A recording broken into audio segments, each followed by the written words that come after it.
Bueno, un lunes triste para la Argentina y para el mundo, creo, también.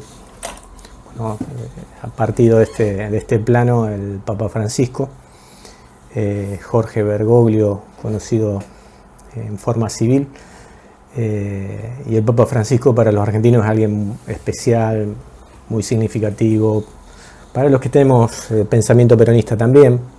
Hay una controversia ahí entre si era o no era peronista, no se sabe bien, algunos dicen que sí, otros dicen que no. Pero la verdad que su forma de vida fue peronista, eso tenemos que reconocerlo, ¿no? Más allá de que el pensamiento peronista también tiene que ver con la Iglesia Católica, especialmente con eso de que hablamos todo y que tenemos tan presente los peronistas, que es la justicia social, ¿no? Tan combatida hoy por el presidente que tenemos hoy en funciones en este país, una persona fisurada emocionalmente, que bueno, no vamos a hacer hincapié, pero bueno, él tiene una lucha contra la justicia social, nosotros todo lo contrario reivindicamos. El Papa Francisco fue uno de los que reivindicó, y creo que el mundo tendría que reivindicarlo de tal manera. Un representante no solo religioso, sino político también, a representar el Vaticano, y bueno, con una presencia interesante en el mundo, con su forma de ser. Vino a producir un cambio en la Iglesia Católica. Una iglesia que, como, bueno, yo viéndolo desde afuera, no quiero ser desubicado ni hacer alguna apreciación que no corresponda, sepan disculparla, pero que la veía un poco en retroceso, especialmente con lo que nosotros en la política, en el peronismo, llamamos las bases, ¿no? La gente de abajo, los feligreses y demás, ¿no? Por diferentes y determinados comportamientos. Pero yo quiero hacer hincapié porque el Papa viene a producir un cambio en ese proceso que en realidad se está produciendo en todos lados, ¿no? Yo lo que digo siempre, un apotegma que tengo propio, es que toda organización social con el tiempo se contamina, ¿no? Se degrada. Y lo que fue originariamente una creación de una organización para un bien en común, se termina convirtiendo en realidad una organización para pocos. Y empieza siempre a invadirlo una plutocracia cuando tiene mucho éxito, ¿no? Cuando ya estamos hablando de que estas organizaciones sociales tienen gran representación y masividad. Entonces esta plutocracia, que es el gobierno de los ricos, termina deformando el principio de la organización y pasa todo en todo momento, ¿no? Yo creo que todas las religiones lo están sufriendo, y más en esta época, principalmente con los hegemones. Vemos que Estados Unidos, siempre uso ese término, ¿no? Pero, por ejemplo, mi religión, que viene de Estados Unidos, se ve que en el gobierno norteamericano se ha vivido por mucho tiempo la plutocracia, con un principio original que era a través de los industriales, los ricos, o plutocracia quiere decir el gobierno de los ricos, lo aclaro por segunda vez, perdón si lo reitero, pero para que quede claro. En principio eran industriales, y después se convierte en una financiocracia, que sigue siendo plutocracia. Pero bueno, quizás estoy mezclando demasiados términos, pero esto es lo que vino a cambiar el Papa Francisco dentro de la Iglesia Católica, lo que entiendo yo, y lo acercó mucho más a las bases y lo hizo un poco más sensible a esto que hablamos de la justicia social, y poniendo en valor a las minorías también. Por eso se lo nombró, además de decirle peronista, que era algo progre. Pero bueno, eso creo que nos afecta más que nada, nos lo destaca y nos da la oportunidad de entenderlo y de analizarlo, ¿no? Desde ese punto de vista. Presentó muchas cosas como líder político, además que a mí, como saben, me gusta la geopolítica. Habló de Tercera Guerra Mundial. Yo saqué esto de una entrevista que hizo Fontevecchia, en realidad de una nota que hizo Fontevecchia en el día de hoy, a raíz de la muerte del Papa, a raíz de una entrevista que pudo tener con el Papa, y sacó estos recortes. Yo lo vuelvo a recortar y lo hago un poco más sintético, pero voy a hablar de 3 puntos: de la guerra en cuotas o en pedacitos, como decía el Papa, esta guerra híbrida, como llaman algunos, Tercera Guerra Mundial le dicen varios, no es lo primero que lo mencionan, una guerra financiera, también, y esto con las minorías, hablando acerca de la homosexualidad y la visión que él tenía acerca de las personas que viven la sexualidad de esta manera. Interesante, todo muy interesante, pero hay mucho para analizar. Pero quiero hacer hincapié en esto, ¿no? Que este cambio que produjo el Papa y que nos hizo pensar mucho, que nos hizo muchos acercarnos o contemplar la Iglesia Católica desde otro aspecto. Yo en cierta forma un poco envidioso por tener un líder tan de base, tan cercano a las bases, obviamente argentino, y con un carisma muy particular, ¿no? Y muy empapado en la política, ¿no? Aunque no quiso hacerlo acá dentro de la Argentina, lo hizo siempre en el exterior sin visitarnos, porque él sabía que se iba a meter en un asunto medio complejo y no quiso afectarlo. Me pareció muy sabio de su parte, pero bueno, que algunos se lo reclaman. Pero vamos a empezar con la primera parte de las que hablé, que vamos a empezar con el tema de la homosexualidad, y presten atención a lo que decía acerca de las familias con hijos homosexuales, que eso me pareció muy acertado, ¿no? Este pedacito que se está viralizando del Papa hablando de la necesidad de dejar de criminalizar la homosexualidad. 3 veces la homosexualidad. La primera del viaje de Río de Janeiro. Si una persona es homosexual y busca a Dios, ¿quién soy yo para juzgarla? Segundo, de Irlanda aquí, cuando dije a un papá y a una mamá, nunca echen de la casa a un hijo o una hija homosexual. Acéptenlo, elaboren eso en familia. Y la tercera, en la entrevista de Associated Press, donde hablé de la criminalización. Lamentablemente hay 30 países más o menos que criminalizan hoy día la homosexualidad. Y de esos 30, casi 10 tienen la pena de muerte. Eso es muy grave. Todos son hijos de Dios. Y cada uno busca a Dios y lo encuentra por el camino que puede. Bueno, muy interesante lo que dice el Papa. Mucho para pensar, ¿no? Lo que practicamos una religión, saben que yo soy practicante religioso, como dije, no pertenezco al catolicismo, pero es un tema muy actual, ¿no? Y que se está hablando mucho, en que mucho tiempo se estuvo como ocultando, o se llevaba a estos extremos como los que describía el Papa. Pero hoy en día se habló mucho y muchas religiones están como tratando de acomodarse y ponerle algo de actualidad a sus doctrinas y a sus decisiones con respecto a esto, ¿no? Yo lo que estoy en contra es de la militancia de la homosexualidad, de la promoción de la homosexualidad. Eso nunca lo voy a compartir, pero sí obviamente en los derechos que tienen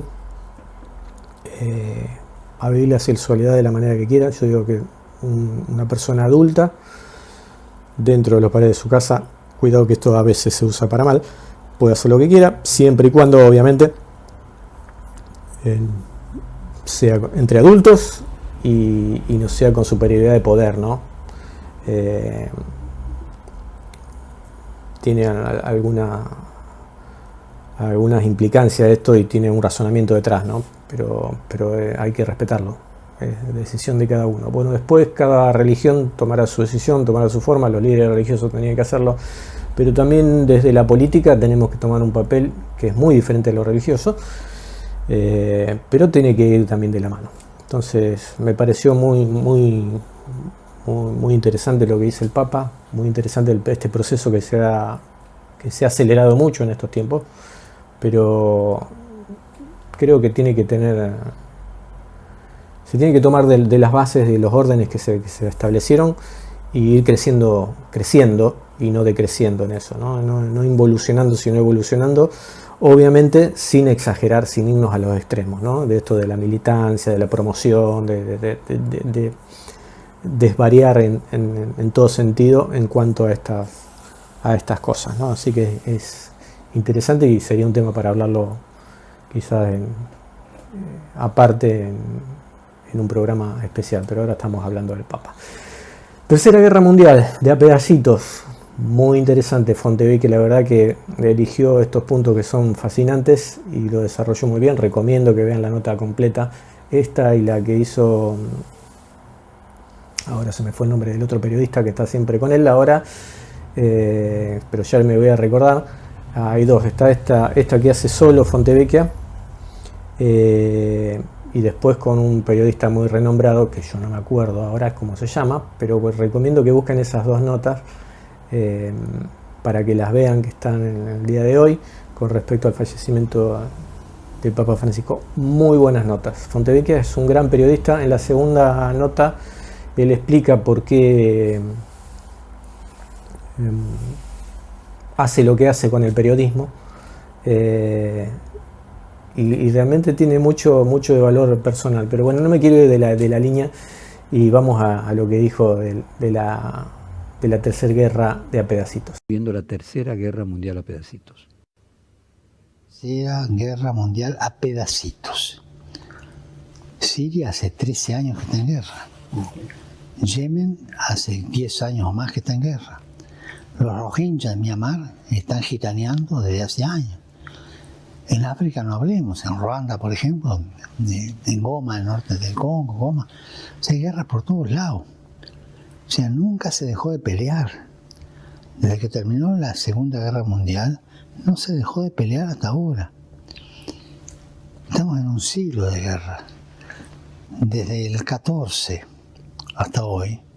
La primera, 14 a 19, la segunda, 18, la 39-45, la segunda y esta.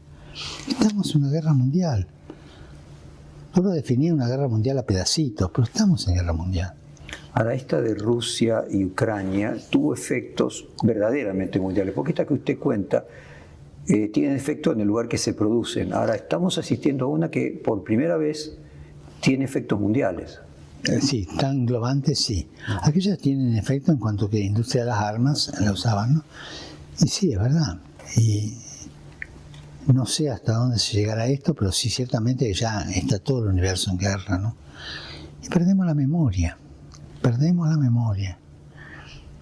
Y hoy día... El antídoto era la memoria, la cercanía a la Segunda Guerra Mundial. La distancia de la Segunda Guerra Mundial hace que las nuevas generaciones pierdan memoria de las consecuencias graves, la enseñanza que dejó. Tal cual. Y hoy día la industria que más produce es la de las armas.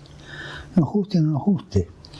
Una vez leí un científico que decía que en un año que no se fabriquen armas, se acaba el hambre en el mundo. Bueno, fue el primero en hablar de estos temas, de la Tercera Guerra Mundial de a pedacitos o en cuota. Bueno, hay varios términos que se le pusieron a este tipo de guerra, que una guerra a veces proxy, como le dicen ahora, porque se toman otros países para representar a países que atacan a los países que realmente quieren atacar. Eso pasa a Estados Unidos y Rusia, a su vez pasa con China. Y bueno, una guerra también que Guillermo Moreno dice que el Papa hablaba, yo no lo escuché, creo que está por ahí, pero no lo he visto, de la guerra por el trabajo, ¿no?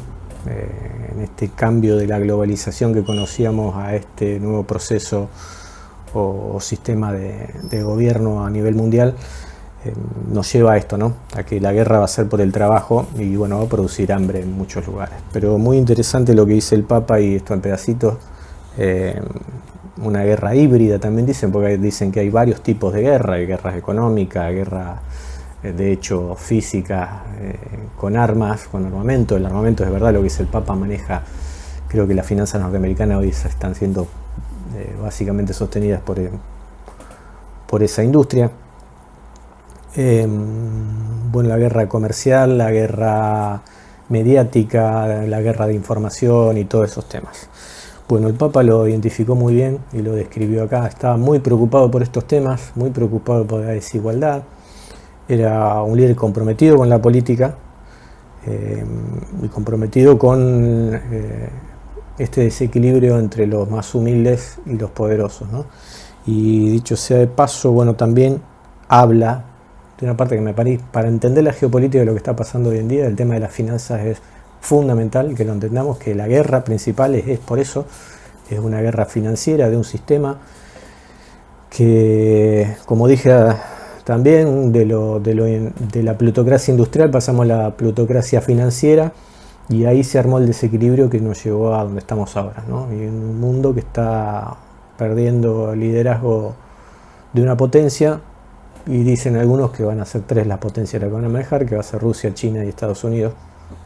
Está por verse, porque todavía la moneda está en el aire, pero vamos a ver qué pasa, ¿no?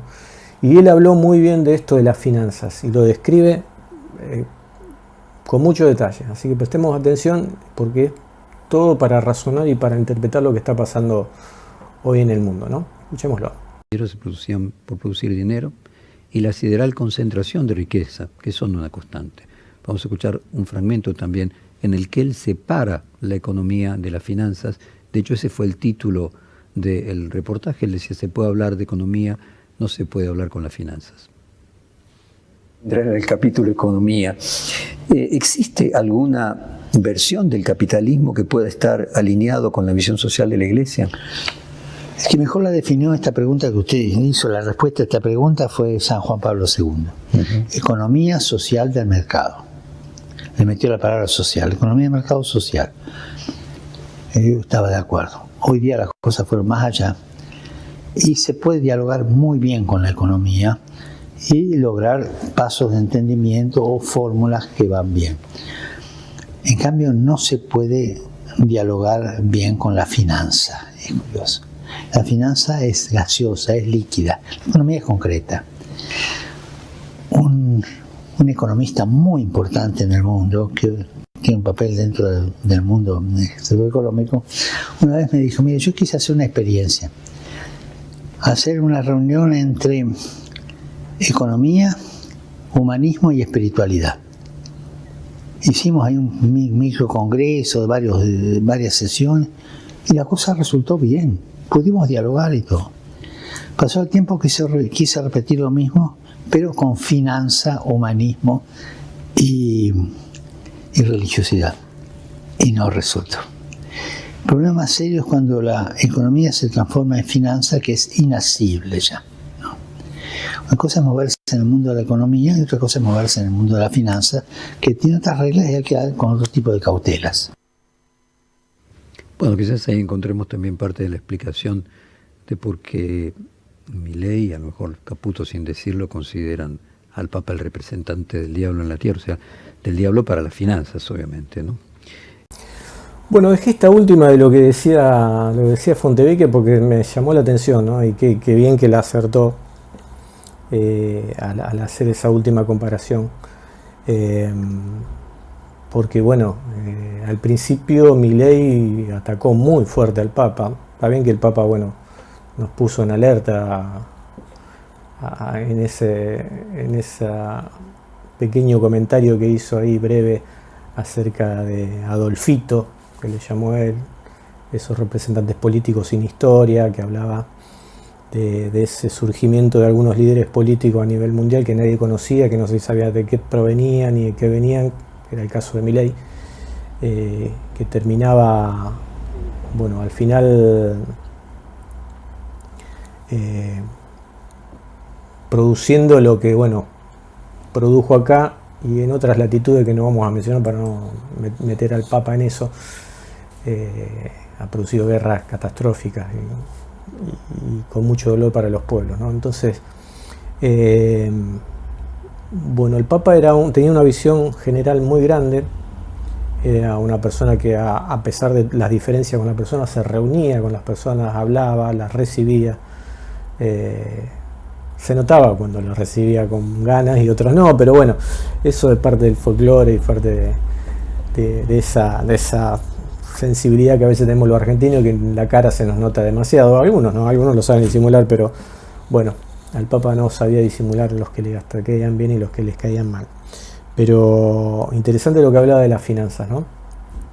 Para entender lo que es las finanzas llegaron a la industria y a la producción y a la fabricación, principalmente producción y comercio, para apoyar, ¿no? Era un medio para apoyar el comercio y la industria, a través de préstamos y demás. Pero después las finanzas empezaron a crecer, empezaron a producir dinero con dinero, porque ese es el principio de la finanza, pero empezaron a fagocitarse o a comerse a la industria del comercio y haciendo dinero por dinero mismo. Y eso produce un desequilibrio. Y eso es lo que estamos viviendo hoy en el mundo, ¿no? Este desequilibrio entre el dinero por el dinero y ganar dinero con dinero sin producir un clavo, sin producir cosas productivas o necesarias para la población, y llegamos a este desequilibrio, ¿no? Era lo que decía el Papa. Es lo que vemos también la diferencia entre Caputo y Milei. Un Milei que se presentó como antipolítica y después que terminó siendo parte de la casta que tanto denostaba él, siendo parte de la casta y trayéndolo a Caputo y a todo ese sistema financiero que está detrás, que trae después el FMI, que siempre estamos con el FMI, el Fondo Monetario Imperialista, y terminamos donde terminamos, ¿no? Endeudando con ellos y produciendo que la clase más humilde y más pobre de nuestra sociedad terminen pagando las deudas, ¿no? Lo voy a decir así medio entre paréntesis, pero el Papa Francisco representó o representa y va a representar, como lo dije, algo muy importante, y ahora yo creo que lo vamos a poder estudiar más completamente, ¿no? ¿Y qué representa? Es y será el argentino más importante a nivel mundial, porque eso es lo que significa, ¿no? Un líder mundial religioso nacido en la Argentina. No creo que nadie haya llegado a ese nivel, no creo que nadie haya llegado a los niveles de cambio que se produjo en esta estructura religiosa como hizo el Papa Francisco, y a nivel global acercó a muchos los católicos que se habían alejado hacia el catolicismo, y algunos que estábamos fuera, que nos pertenecemos fuera del catolicismo, perdón por el lapsus, pero nos permitió observar y ver algunas cosas que no teníamos en cuenta, y valorar muchas cosas que esta religión tiene, y qué sé yo, los recomiendo leer una encíclica del Papa, Fratelli Tutti, y la enseñanza que tiene ahí. Y bueno, muchas cosas las que dijo el Papa, que yo creo ahora además vamos a empezar a escucharlas y tener la posibilidad de aplicarlas, que es lo más importante, ¿no? Y a nivel personal, que yo les dije, soy miembro de la Iglesia de Jesucristo de los Santos de los Últimos Días, mormón. A nivel histórico también nos dio mucho, porque saben que nosotros tenemos, para hacer una semejanza y para que se entienda, como los judíos tienen sinagogas y tenían el templo de Salomón, los mormones tenemos las iglesias comunes, que son las que se ven siempre y que pueden apreciar y que pueden reconocer, pero también tenemos templos que son más sagrados. Hago esa comparación porque para la diferencia en lo especiales que son, y nunca habíamos tenido un templo en Roma, y durante el papado de Francisco, nuestra iglesia pudo tener, acá está una foto del templo de Roma. Esto para que entiendan, este es el templo de Roma, y están los 12 apóstoles, que nosotros tenemos una representación digamos, lo organizativo, tenemos a estos 12 apóstoles, pero no solamente esto quería mostrarles, sino para que vean una característica muy especial que creo que también tiene que ver con los tiempos del Papa. Recuerden que a nivel mundial el Papa fue el único Papa que no era europeo, ¿no? Y en representación de Latinoamérica, y a nivel mundial era el único Papa fuera de los papas anteriores que no pertenecían a Europa. Y perdón que deje esto, pero me llama la atención, pero ven, este que está más cerquita de mi foto acá, es el único apóstol latinoamericano que también tenemos, el que está acá, que estoy marcando con la flecha, que está más cerca de mi foto, como dije, es brasilero. Pero eso también muestra un cambio de época a nivel mundial, ¿no? Yo lo tomo así, quizás lo tomo mal, seguramente lo tomo mal, pero bueno, fue la única vez que los 12 apóstoles se juntaron para nosotros. Este momento se llama la dedicación, es cuando el templo ya empieza a ser activo, ¿no? Después de la construcción se hace una dedicación, y fue la única vez que los 12 apóstoles se juntaron para ir a la dedicación de un templo, tengo entendido yo, por lo menos en esta época, que fue para la dedicación del templo de Roma. Así que miren la importancia que tiene para nosotros en mi religión. Lo tomo como un detalle especial, porque, como digo, para mí el Papa produjo muchas cosas en el mundo, ¿no? Primero, que no solamente sea Occidente lo que se tenía que ver, sino que este sur global, como le están diciendo ahora, no sé bien qué aduce el término, pero se está usando mucho ahora, y bueno, este cambio de época que tenemos. Me llamó mucho la atención todo lo que causó en la vida religiosa a nivel mundial, su participación, como dije, tanto en lo político como en lo religioso, y creo que va a haber un antes y un después. Fueron esos tipos de hombres que digo que hacen de bisagra en la historia, yo creo que para el mundo, ¿no? Y como digo, ahora que ya no está, a veces incluso los argentinos, porque los argentinos siempre estamos atrás de las jugadas, atrás de los acontecimientos, todo lo contrario de lo que digo que deberíamos ser, ¿no? Y que Perón nos enseñaba que debíamos ser. Siempre teníamos que estar viendo lo que pasaba en el exterior para prepararnos nuestra planificación a futuro, ¿no? Y tanto el mundo como la Argentina siempre estamos como esperando que los acontecimientos nos pasen por arriba para después tomar decisiones. Creo que el peronismo está para otra cosa, o sea, la doctrina está para eso. Las doctrinas religiosas incluso cumplen una función muy parecida, están para algo, están para marcarnos el camino, y para que todo sea similar a pesar de las diferencias culturales que tengamos, y que todos nos podamos entender en un mismo sentido, ¿no? Ese es el principio de la doctrina, tanto peronista como religiosa.